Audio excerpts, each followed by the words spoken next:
Imagínate que estás viendo una película que parece de ladrones, cosas de bandas, pero de repente da un giro como este.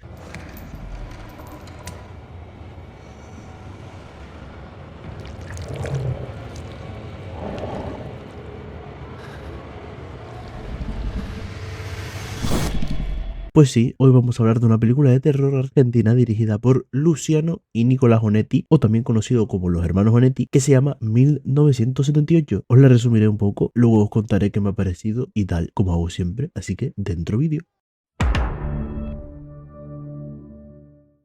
Esta historia se sitúa en Argentina durante la final de la Copa del Mundo de 1978, un periodo marcado por la dictadura militar. Mientras el país está absorto en el fervor futbolístico, un grupo de militares y agentes de la represión liderados por los personajes interpretados por Carlos Portaluppi y Mario Alarcón llevan a cabo operativos para capturar a supuestos disidentes del régimen. En medio de la euforia por el partido entre Argentina y Holanda, estos agentes irrumpen violentamente en una vivienda, secuestrando a un grupo de jóvenes que consideran subversivos. Los detenidos son trasladados a un centro clandestino de detención, ubicado en un matadero abandonado, diseñado por el arquitecto Francisco Salamone, lo que añade una atmósfera lúgubre y opresiva al escenario. Una vez en el centro, los represores inician interrogatorios brutales, utilizando métodos de tortura para obtener información sobre actividades insurgentes. Sin embargo, a medida que avanzan los interrogatorios, los captores comienzan a notar comportamientos extraños en los jóvenes detenidos. Los prisioneros muestran una resistencia inusual al dolor y una actitud inquietantemente serena ante las torturas, lo que desconcierta a los agentes. Toda esta situación da un giro inesperado cuando se revela que los jóvenes forman parte de una secta oculta que practica rituales oscuros y está vinculada a fuerzas sobrenaturales. Durante una de las sesiones de tortura, uno de los detenidos murmura en un idioma desconocido, desencadenando fenómenos paranormales dentro del centro de detención. Luces parpadeantes, puertas que se cierran abruptamente y sombras que se mueven sin explicación lógica comienzan a aterrorizar a los represores. Los agentes, inicialmente incrédulos, pronto se enfrentan a manifestaciones físicas de esta fuerza, apariciones espectrales, alucinaciones perturbadoras y la sensación constante de ser observados por entidades invisibles. La línea entre la realidad y la pesadilla se difuminan y los torturadores se encuentran atrapados en un entorno que ya no controlan. A medida que la influencia de la secta se intensifica, los represores son eliminados uno a uno por esta fuerza sobrenatural. Intentan escapar del centro clandestino, pero descubren que están atrapados en un bucle temporal o espacial donde cada intento de huir los devuelve al mismo lugar, aumentando su desesperación. Finalmente, el líder de los jóvenes revela que el propósito de su captura y traslado al centro era parte de un plan premeditado para invocar a una entidad oscura, utilizando las energías negativas generadas por el sufrimiento y la muerte en ese lugar. El centro clandestino, símbolo de opresión y horror, se convierte así en el epicentro de un ritual apocalíptico. La película culmina con una escena muy ambigua. Desde el exterior del matadero se observa una calma inquietante, mientras que en el interior las fuerzas desatadas sugieren que el mal ha sido liberado, dejando al espectador con una sensación de inquietud y reflexión sobre las atrocidades humanas y sus posibles consecuencias más allá de lo terrenal. 1978 no es la típica película de terror, no te va a lanzar un susto cada 2 minutos ni busca hacerte saltar con trucos baratos. Su terror viene de un lugar mucho más oscuro, los centros clandestinos de detención durante la dictadura argentina. Ya de por sí, ese contexto histórico es aterrador, pero lo que hacen los hermanos Onetti es convertir ese horror real en el terreno fértil para algo mucho más simbólico y retorcido. Imagínate mezclar La noche de los lápices con The Evil Dead, pero sin caer en los ridículos, y lo logran. La película te muestra a los represores, militares, policías y torturadores. Al principio son los que dominan la situación, pero a medida que avanza la historia, ellos pasan a ser las víctimas, y no víctimas de la justicia humana, sino de algo mucho más central, oscuro y paranormal. Esta inversión de roles genera una especie de placer narrativo muy fuerte. Hay algo justo, aunque macabro, en ver cómo los verdugos caen en su propia trampa. Las escenas de tortura están filmadas con un realismo que incomoda, y eso no es un defecto. El cine de terror no está solo para asustar, también debe incomodar, y 1978 lo hace a propósito. A diferencia de otros filmes que solo sugieren, esta película te hace mirar a la dictadura a los ojos y luego te mete en una espiral de locura con una secta que se mete en tu cabeza. Te hace preguntarte, ¿quiénes son los verdaderos monstruos? ¿Los humanos o las entidades que vienen del más allá? ¿O el sistema que los permite? Los Onetti tienen una obsesión también con los detalles visuales. La fotografía es sucia, cargada de sombras, con un estilo casi de documental deteriorado. La localización del matadero, diseñado por Salamón, es una joya. Te lo juro, parece sacado de un universo paralelo. El lugar ya de por sí da mal rollo, pero cuando ves lo que ocurre dentro se convierte en una especie de infierno industrial. Y ni hablemos del uso del sonido, los murmullos de los detenidos, los ruidos extraños en los pasillos, el eco de las voces de los militares, todo contribuye a una atmósfera envenenada. A veces el cine de género se siente vacío y a veces el cine político puede ser demasiado denso o panfletario. Pero 1978 encuentra un equilibrio muy fino entre las dos cosas. Usa el terror para hablar de la dictadura sin necesidad de sermonearte. La crítica está ahí, pero se filtra en la sangre, no los discursos. Y esa es una de las razones por la que se siente tan potente, porque denuncia desde el miedo, desde lo irracional, desde lo simbólico.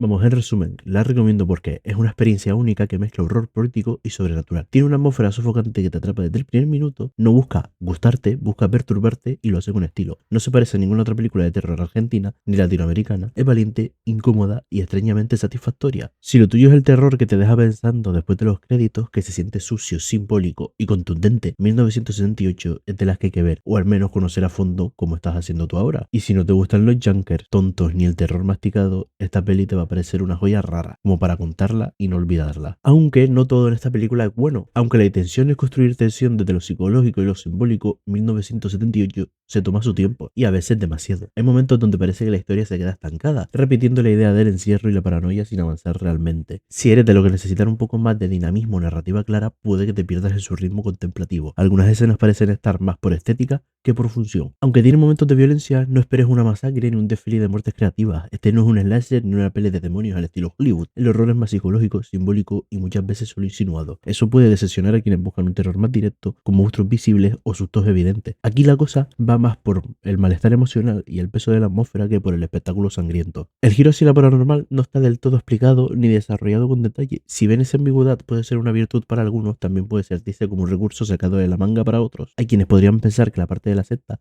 o las fuerzas oscuras queda poco explorada, casi como un añadido al final, cuando en realidad el conflicto principal ya era suficientemente potente por sí solo. Los personajes, tanto represores como detenidos, no tienen mucho desarrollo individual, son más representaciones de ideas, el poder, la resistencia, la obediencia, el castigo, que personas con historias propias. Esto le quita algo de fuerza emocional al relato. No hay un personaje con el que realmente conectes por quien sufras, y para algunos eso puede hacer que la peli se sienta fría o distante, como si todo fuera una puesta en escena conceptual sin alma. Si bien Carlos Portalupi y Mario Alarcón cargan con peso y presencia, el resto del elenco, especialmente entre los jóvenes detenidos, tienen actuaciones más flojas. Hay momentos en que las interpretaciones parecen forzadas o carentes de emoción, lo cual choca con lo intensa que debería sentirse la situación. En resumen, podrías no conectar con 1968 si buscas un terror más clásico o visceral, no tienes paciencia para ritmos lentos y atmósferas densas, te frustran las historias con finales abiertos o poco explicados, prefieres personajes con desarrollo emocional profundo o no te gusta que el cine político se mezcle con el género de terror. Con esto ya tenéis las dos caras de la moneda. Por un lado, una propuesta única, valiente, densa y perturbadora, y por otro, una película que puede sentirse fría, lenta o poco accesible según tus gustos. 1968 no es una película para todos, y eso está bien. Es un film que exige paciencia, que no te da las respuestas fáciles ni te lleva de la mano. Prefiere envolverte en una atmósfera sofocante, incomodarte y dejarte con preguntas más que con sustos. Es cine de terror político, algo muy poco habitual en Latinoamérica, y lo encara con seriedad, crudeza y estilo propio. A quienes disfruten del terror más atmosférico, simbólico y con carga ideológica, esta película les va a parecer una rareza poderosa, una propuesta valiente que se atreve a usar el género como denuncia. Pero también es cierto que si esperas un terror más convencional, con personajes profundos, giros impactantes o una narrativa más directa, probablemente te resulte lenta, difusa o hasta frustrante. En resumen, 1978 es de esas películas que te dejan una sensación incómoda, y ese tal vez es su mayor logro, porque el verdadero horror no está solo en lo paranormal, sino en lo que realmente pasó. Pero bueno, espero que os haya gustado el vídeo, darle a like, suscribiros y todo eso que digo siempre. Así que nada, muy buenas noches.